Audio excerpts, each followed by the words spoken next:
Halo warga bola, The Gunners Arsenal ditumbangkan di kandang sendiri. Emirates Stadion menjadi saksi kekalahan The Gunners Arsenal atas tamunya yang datang jauh-jauh dari Paris, Prancis. PSG, Paris Saint-Germain. Tim yang pernah dikalahkan di babak penyisihan grup 2-0 dan sekarang balik mengalahkan The Gunners Arsenal dengan skor akhir 1-0. Gol cepat pada menit ketiga dibuat oleh Dembele, pemain Paris Saint-Germain. Halo teman-teman, halo warga bola semua. Selamat datang kembali di channel YouTube ini dan masih bersama saya Anton R. Tentunya masih seputar sepak bola. Ya, kita akan ngobrolin bola tipis-tipis. Dan dalam video kali ini, saya sebagai penonton bola, bukan pengamat bola, bukan juga pandit, akan sedikit membahas tentang pertandingan yang baru saja selesai. Pertandingan Liga Champions antara The Gunners Arsenal yang menjamu tamunya PSG di Emirates Stadion. Pertandingan berakhir untuk kemenangan tim tamu PSG dengan skor 0-1. Gol cepat dicetak oleh Dembele. Dan mari kita bahas. Oke, kita akan coba membahas langsung dari gol cepat yang terjadi pada menit ketiga yang dilakukan oleh pemain-pemain PSG. Pertama, gol tersebut murni adalah kesalahan dari pemain-pemain The Gunners Arsenal dan juga hasil dari taktik pelatih PSG Enrique yang berhasil diterapkan oleh pemain-pemain PSG. Nah, gol tersebut tercipta, kenapa saya bilang kesalahan dari pemain belakang, khususnya Declan Rice di sini. Declan Rice salah mengantisipasi. Declan Rice lebih memilih untuk double cover Timber yang sedang menjaga Kvaratskhelia. Namun, dia melupakan Dembele. Sehingga Dembele berada dalam posisi bebas dan Kvaratskhelia melihat peluang itu dan memberikan bola, melakukan passing kepada Dembele dan akhirnya Dembele mampu mengkonversinya menjadi gol. 1-0 untuk PSG. Tapi secara keseluruhan pertandingan, teman-teman, secara keseluruhan pertandingan sangat-sangat menarik untuk ditonton dan untuk dibahas. Karena apa? Permainan berjalan dengan sangat terbuka, jual beli serangan yang sangat masif. Pertandingan terkesan keras, tapi terukur kerasnya. Tidak keras yang sampai mencederai, sampai keluar terlalu banyak kartu, tidak, tapi keras yang terukur di sini. Makanya enak untuk ditonton pertandingan kali ini, terlepas dari hasil akhirnya ya, yang membuat tim saya harus menelan kekalahan atas tamunya PSG, gitu. Nah, sialnya di sini, The Gunners Arsenal tidak diperkuat oleh pemain andalannya Partey.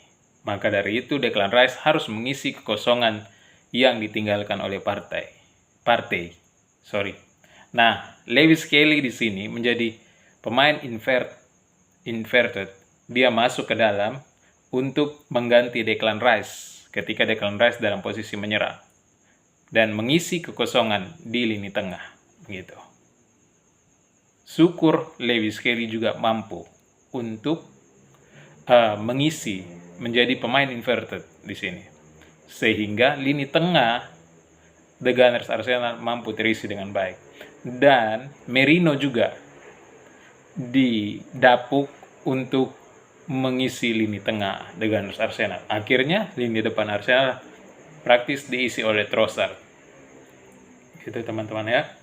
Jadi di sini sialnya memang The Gunners Arsenal tanpa seorang Partey, dan itu sangat berefek buat tim The Gunners Arsenal itu sendiri.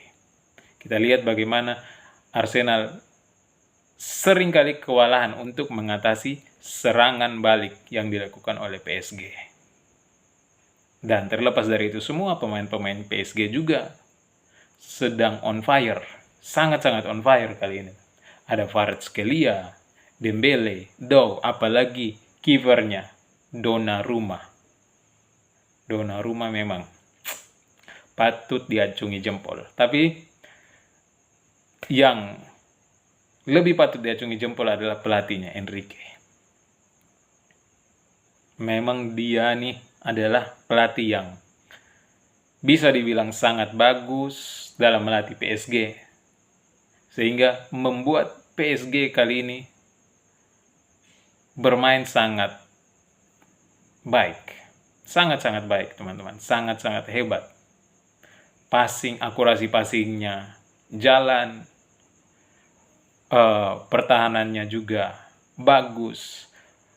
Jarak antar pemain juga bagus, permainannya sangat rapat sehingga pemain-pemain The Gunners Arsenal sangat kesulitan untuk menembus lini tengah, lini pertahanan dari PSG. Permainan PSG memang sangat rapat, sangat tertib kali ini, teman-teman. Dan mereka, kalau dibilang PSG itu bermain bertahan, tentunya saya tidak setuju. PSG di sini tidak bermain bertahan karena bisa dilihat dari statistik ball possession masih diungguli oleh PSG. Secara shoot on target masih diungguli oleh PSG. Akurasi passing pun PSG masih lebih unggul. Jadi PSG di sini tidak bertahan. Melainkan PSG lebih bermain menunggu sedikit dan melakukan serangan secara masif, begitu. Dan terlihat beberapa kali serangan-serangan yang dilakukan PSG itu sangat berbahaya. Apalagi saya melihat Kvaratskhelia di sini. Kvaratskhelia memang cukup bagus dalam pertandingan kali ini. Bukan cukup bagus sih, sebenarnya sangat bagus, begitu ya. Kvaratskhelia, Dow, Vitinha, semuanya berkontribusi pada timnya, bermain secara tim. Dan untungnya PSG di sini punya lapis kedua yang cukup bagus, yang bisa mengimbangi pemain-pemain intinya, line up utamanya. Sehingga terlihat ketika dilakukan pergantian pemain, permainan PSG masih tetap moncer. Inilah yang menjadi kelebihan dari anak-anak asuh dari Enrique itu sendiri. Nah, kekurangannya dari The Gunners Arsenal adalah pemain lapis keduanya tidak ada yang menjanjikan. Tidak ada yang bisa menjanjikan. Ini kekurangan dari The Gunners Arsenal dan akan menjadi PR seterusnya untuk kedepannya. Tidak ada yang menjanjikan pemain lapis kedua dari The Gunners Arsenal. Sehingga Arteta pun kebingungan mau masukkan siapa. Pada akhirnya dia membeli Ben White untuk menggantikan Odegaard. Itu saja, praktis itu saja. Selebihnya kebingungan sudah, karena lapis kedua dari The Gunners Arsenal semuanya cedera, teman-teman. Kebanyakan cedera. Gabriel, siapa lagi itu? Partey. Pemain-pemain intinya cedera semua. Di bench cadangan hampir tidak ada yang bisa diandalkan. Jadi itulah kelemahan dari The Gunners Arsenal kali ini.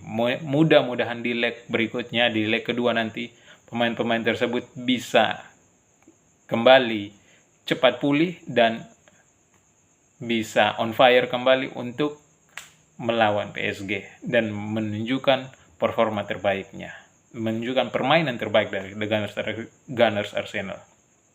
Gitu, teman-teman. Ya, tapi terlepas dari itu semua, kedua tim bermain sangat cair, sangat terbuka, dan enak untuk ditonton. Permainan yang sangat bagus. Sempat ada gol yang dibuat oleh Merino hasil dari tendangan bebas Declan Rice, tapi sayangnya dianulir oleh wasit karena terlanjur offside. Peluang juga yang dimiliki oleh Martinelli, sayangnya mampu ditepis oleh Donnarumma yang patut diberikan man of the match dalam pertandingan kali ini.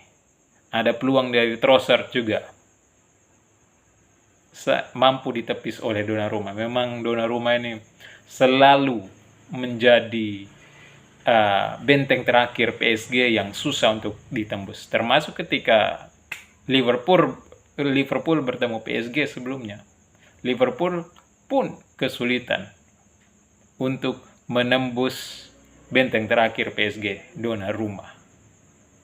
Sayangnya Arteta lupa akan itu, bahwa PSG memiliki seorang kiper yang berbadan gempal, susah untuk ditembusi, gitu teman-teman ya. Jadi itulah, tapi secara keseluruhan pertandingan menyenangkan, sangat menyenangkan untuk ditonton, begitu. Terlepas dari itu, PSG juga memiliki banyak peluang, dan kali ini David Raya juga sangat on fire. David Raya selain mampu menjaga gawangnya, kalau bukan karena David Raya, mungkin juga sudah banyak kebobolan yang dialami Arsenal. Tapi David Raya juga on fire kali ini, dan selain dia bisa menepis berbagai peluang yang dimiliki oleh PSG, dia juga bisa membantu lini pertahanan dari The Gunners Arsenal. Membantu juga untuk serangan Arsenal, David Raya ini. Membantu strategi yang ingin diterapkan Arteta dari cederanya pemain-pemain belakangnya dia. Gitu. Salut buat kedua tim, dan saya rasa kita tunggu leg keduanya. Siapakah yang bisa lolos ke partai final nanti. Dan feeling saya sih Arsenal masih mempunyai peluang yang cukup besar untuk mengalahkan PSG. Nah, awalnya ketika PSG ini mencetak 1 gol, saya feeling, wah ini peluang buat Arsenal untuk mencegah overconfident-nya. Gitu. Awalnya kan saya berpikir bahwa Arsenal ini pasti overconfident. Pasti mereka berpikir bahwa mudah untuk mengalahkan PSG. Nah, ketika gol pertama saya berpikir, ini peluang buat Arsenal, karena dengan adanya 1 gol ini, overconfident-nya mereka menjadi turun, dan mereka bisa menunjukkan performa terbaiknya. Tapi sayangnya, pemain-pemain PSG bermain sangat rapat, sangat susah ditembusi, jadi itulah fakta. Dan semoga di leg kedua nanti, Arsenal bisa menunjukkan performa terbaiknya lagi. Dan saya pikir Arsenal masih memiliki peluang besar untuk bisa mengalahkan PSG jika pemain-pemainnya bisa pulih yang sedang cedera seperti Partey, Gabriel, dan lain sebagainya. Gitu. Oke, itu saja pembahasan kita dalam video kali ini, dan sampai ketemu di video-video selanjutnya. Kita akan lanjut untuk membahas nanti Barcelona versus Inter Milan. See you, warga bola semua. Bye.